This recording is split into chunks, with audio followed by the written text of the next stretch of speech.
Hello, hello, hello, people of the internet. Ian Altosaar Freedom Astrology once again here. And today, in this video, we're going to talk about another topic that's not directly related to astrology, but it's more related to our emotional states and how to shift between them and what are the most common pitfalls people do, and especially in more of the spiritual growth, spiritual community, whatever name you want to put on it, or basically people who are more dealing with these matters on a, let's say, conscious level, or consciously dealing with these matters. So I have on my left here, basically you can see the Hawkins scale. So the Hawkins scale was developed by a guy in the United States. I think he was Richard R. Hawkins. He was a psychiatrist. He was, kind of known in the spiritual field. He did a lot of good work. And he developed the Hawkins scale, but there are other models here. You can find a lot of, if you just Google basically emotional levels or shifting between emotional level or consciousness, shifting between emotional consciousness, you will get very similar scales to kind of compare these two, but most of them are the same.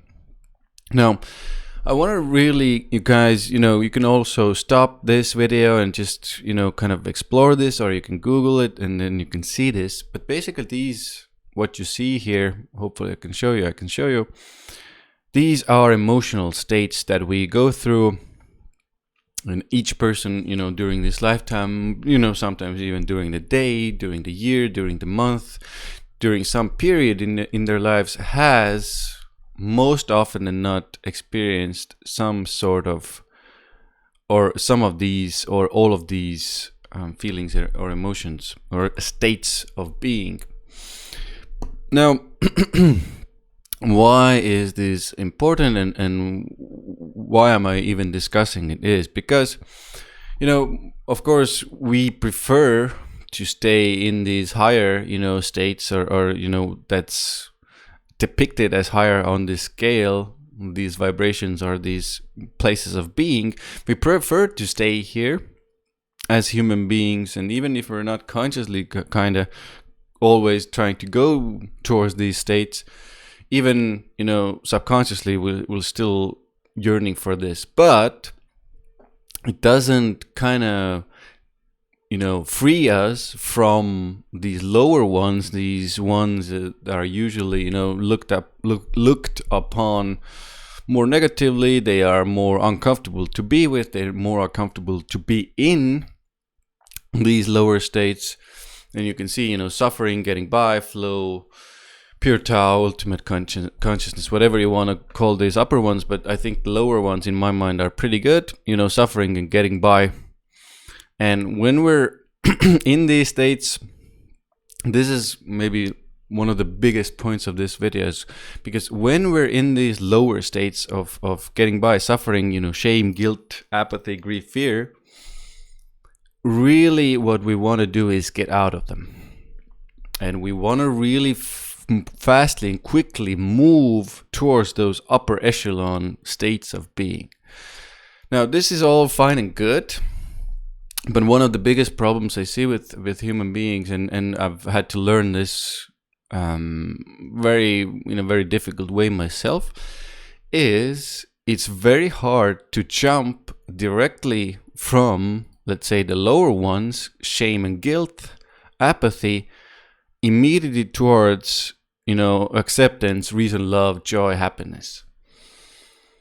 And even, this is important, guys, also, and even if you manage to jump from these lower ones straight to, let's say, love or even reasoning, I think reason is one of the places we tend to, as very, our societies right now is a very left brain kind of society. So it's very logical for us, or very common for us, to immediately jump into reason.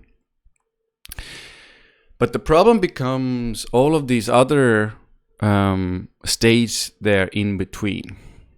Now, if you literally jump from directly from shame to reason and love, let's say somebody has shamed you, you're experiencing shame that somebody brought upon you, or some situation brought upon you during your day, during your life, during your year, whatever it was. Very often it's, during your childhood.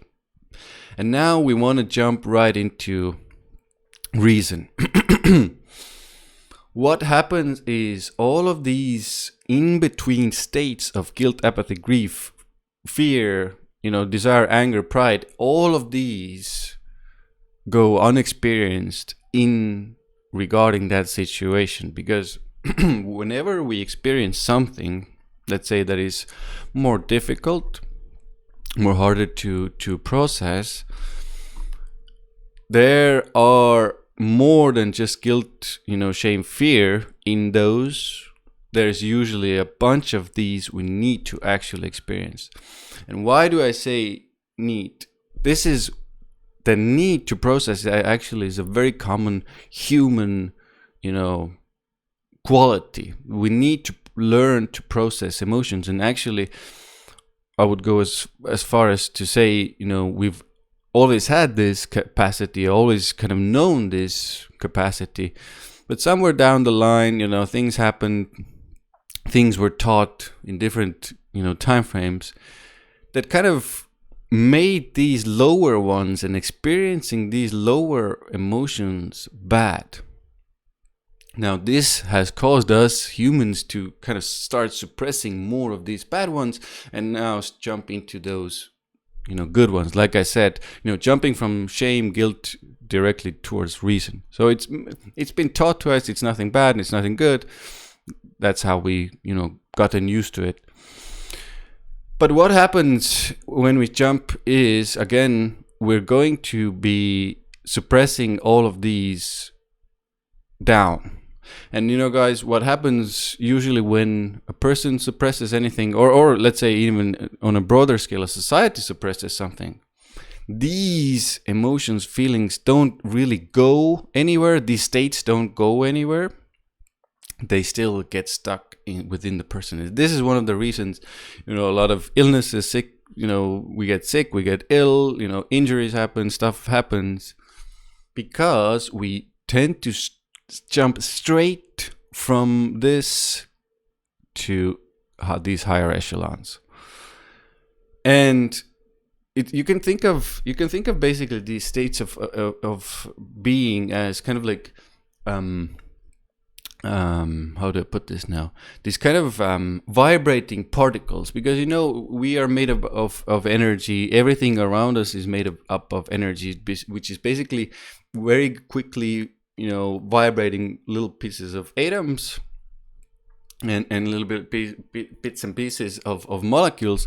So everything is vibrating. So we are actually vibrating, but we can't see it, or some people can see the energies, but we can't all the time see these vibrations going on in our bodies, in our hands, all around us, within the ground, earth, everything. But everything is kind of like a vibrating particle. This is the one of the best ways, I think, to describe it and to kind of explain it. So when these particles are, let's say, known or are understood, or you see yourself as such, you can also understand that these feelings, emotional states that we're talking about here are also these particles. This is energy. This is kind of like moving particles. Fear, guilt, anger, desire, these are all vibrating particles of energy. Now, when you don't process these vibrating particles, molecules, atoms, when you don't process these, then you start to suppress them. Then they get condensed. And what happens to energy when it gets condensed? It usually blows up in some shape or form later on. So this is what happens usually with illness, some kind of, unwanted situations that come to kind of release that energy. Hope that makes sense. please ask me questions in the comments below. If it doesn't, I'll do my best to explain it better.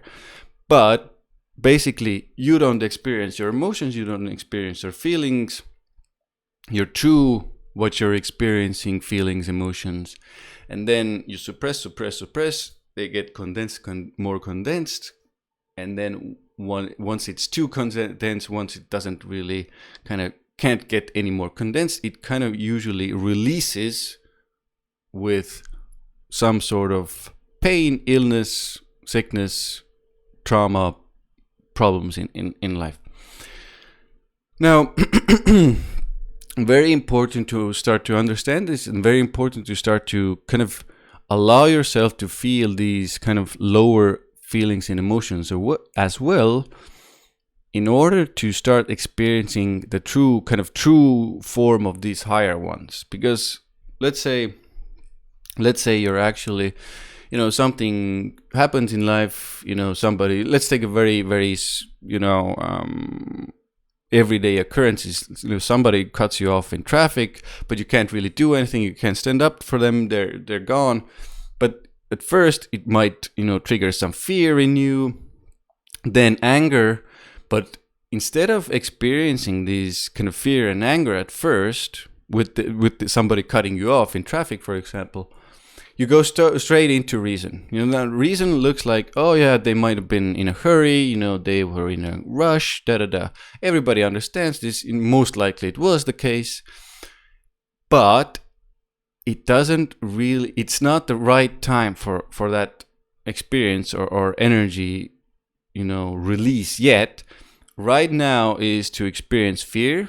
That something might happen in the traffic. So that's the first impulse usually when the traffic hits, or when it happens in traffic, somebody cuts you off. The fear of the accident or the potential accident happening can cripple you. Now that's the first thing that happens usually in that situation, and that because we're not used to feeling that fear and experiencing that fear, it's really easy again to jump into anger at times, for those who can, obviously, or reasoning. Now, hopefully this starts to make sense. Some people go straight into anger. They don't feel the fear. They get real pissed off at the other person. Or then the more, let's say, calm ones go directly from fear to reasons, and they start to kind of reason the situation, like I said. But it's important to allow yourself to experience all of these, even if it's like a little like pissed offness, like, hey, I was really angry. First, I was really scared. God, I felt really afraid for a moment. Then I got really pissed off. It wasn't really, amazing situation in that traffic. And I was really pissed off, and I'm still really pissed off. And once you kind of start that kind of like self-talk with yourself, kind of grappling, yourself through those feelings and emotional states, then you start to go, gradually up in the consciousness scale or in the emotional feeling scale. So yeah, you feel the anger. Oh, I'm really pissed off. Go at it for a while, and then okay, then you accept the situation. It should have. It was what it was. They were in a hurry, and then you stump into reason, and you maybe even see them, being late for a loved one, or they were in a hurry to get to the pick up their kid or whatever, and then you experience love because you can see that they didn't do anything, particularly wrong towards you. Hope this makes sense. I know, at first maybe it's a bit of a not the easiest thing to understand, but I will give you another one here, and as a earthly example is, very often when something maybe unwanted happens, it's a very immediate tendency to go into kind of soothing yourself and go into start maybe listening to meditative music and kind of let's take another example of maybe somebody within your like close vicinity, within your close circle, let's say a relationship, they do something that is not to your liking. So again, this can raise a bunch of these lower emotions like shame, guilt, apathy, fear, anger, a lot of these. But in kind of like the spiritual community, the first thing is to go towards the kind of soothing, meditative angel music. It's not always the best one to go directly towards. I know, again, for all the reasons I just explained, because of the suppression, because of the holding on to these feelings, not processing these feelings and emotions. What is actually better if you are still angry with the person, for example, and maybe there's no opportunity to kind of express that anger and communicate that to that person? It's better not to start listening to happy, very high angel kind of vibration music. It's better to process those feelings, sensations, and listen to some sort of like almost angry music, like Limp Bizkit or whatever, Linkin Park. There's a bunch of examples out there, Korn, that can actually allow, because again, what music actually is vibration, it's energy. So it will kind of stimulate your vibration that is true within yourself. So you're okay. So you're kind of, it brings you to that state of where you're truly at. This is basically what it does. And then you're okay to let it go, to feel it, to allow it. And then you can start to, listen to calmer music, and then a little bit more calmer music. And then in the end, when you're really like there in enlightenment, peace, love and joy, then you can roll out the calm, peaceful angel music and be in that vibration, because that will obviously raise that vibration. But it's important, again, not to jump too quickly to the higher because of that suppression. Because when you jump directly from, let's say, that anger to that angel music, that anger is going to still be there. And later on, you're going to get pissed off again at that person, or you're going to, that anger is going to spill out somewhere. This is the main point. So hopefully this makes sense to you. Hopefully it helps. Hopefully kind of helps to understand how our emotions and feelings work, how these consciousness states work. Obviously, if you're dealing with something, very deep, traumatic experiences, getting through those feelings, sensations can sometimes take longer. But it's still, it's important to start, asking. This is one of the best questions, I think, to ask yourself when you're unsure of what is it that you're actually experiencing. What am I experiencing right now, or what am I feeling right now, or where am I at, like emotionally, feelings, where are my feelings at? And usually when you ask those types of questions from yourself, those sensations, feelings start to come up. Obviously it's very good sometimes, to see another kind of person who is, emotionally intuitive, can pick up on some of the deeper things that might be going down there, on those lower scales within you, and you might be suppressing them, you don't know. And they can bring them out, to be felt, to be experienced, and then you can more, let's say, more easily move into those higher states of being without really doing harm to yourself. Because that's what it's all about. It's basically experiencing and allowing yourself to be as you are, and not kind of suppressing your true nature. Because remember, guys, all of these states are part of us, and neither of, or any of these isn't, bad per se. Just with the way we were taught that some of these are bad, some of these are good, and some of these feel bad, some of these feel good. It's just another feeling, it's just another experience. And allowing them for a moment, for a while, to be done with them, to experience them, is a natural state for a human being. We don't actually need to suppress any of these. We need to experience them in a healthy way. So hopefully this makes sense. Hopefully this helps. And, let me know in the comments, like, subscribe, share the video, let me know how you found this information, and see you soon in the next videos.